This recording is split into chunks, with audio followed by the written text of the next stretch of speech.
وَيَا قَوْمِ لَا أَسْأَلُكُمْ عَلَيْهِ مَالًا، اور اے میری قوم، میں اس کام پر تم سے کسی مال کا، دنیاوی فائدے کا سوال نہیں کرتا، میرا اجر تو اللہ کے ذمہ ہے، اور میں ان لوگوں کو دھکے دینے سے بھی رہا جنہوں نے میری بات مانی ہے،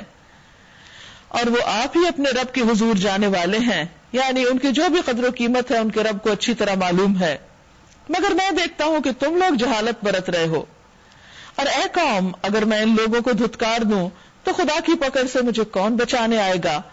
تم لوگوں کی سمجھ میں کیا اتنی بات بھی نہیں آتی؟ اور میں تم سے نہیں کہتا کہ میرے پاس اللہ کے خزانے ہیں،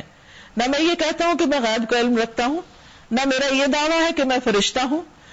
اور یہ بھی میں نہیں کہہ سکتا کہ جن لوگوں کو تمہاری آنکھیں حقیر دیکھتی ہیں، حقارت سے دیکھتی ہیں، انہیں اللہ نے کوئی بھلائی نہیں دی، ان کے نفس کا حال اللہ ہی بہتر جانتا ہے،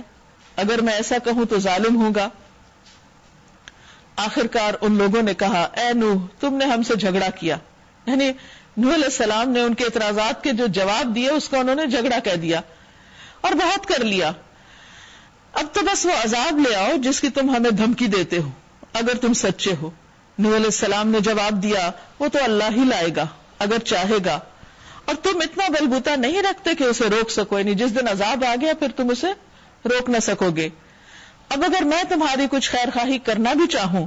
تو میری خیر خواہی تمہیں کوئی فائدہ نہیں دے سکتی، جبکہ اللہ ہی نے تمہیں بھٹکانے کا ارادہ کر لیا ہو،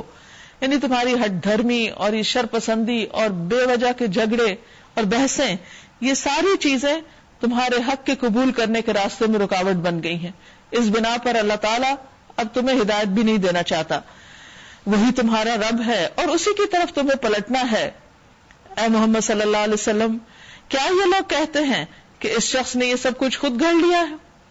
ان سے کہیے، اگر میں نے یہ خود گھڑا ہے تو مجھ پر اپنے جرم کی ذمہ داری ہے، اور جو جرم تم کر رہے ہو یعنی حق کا انکار کر کے، اس کی ذمہ داری سے میں بری ہوں۔ یوں محسوس ہوتا ہے کہ نوح علیہ السلام کا قصہ سن کر قوم کو پھر اعتراض ہوا کہ یوں لگتا ہے جیسے محمد صلی اللہ علیہ وسلم نے یہ قصہ خود گھڑ لیا، اپنے پاس سے بنا کے پیش کر رہے ہیں۔ تو اس پر آپ نے فرمایا کہ ٹھیک ہے، اگر تم یہ سمجھتے ہو کہ میں نے یہ گھڑا ہے تو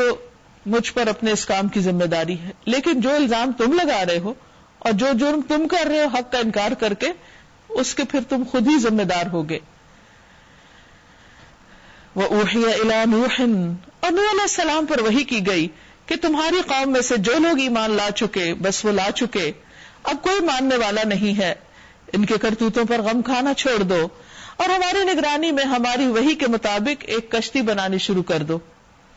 اور دیکھو جن لوگوں نے ظلم کیا ہے ان کے حق میں مجھ سے اب کوئی سفارش نہ کرنا، یہ سب کے سب اب ڈوبنے والے ہیں۔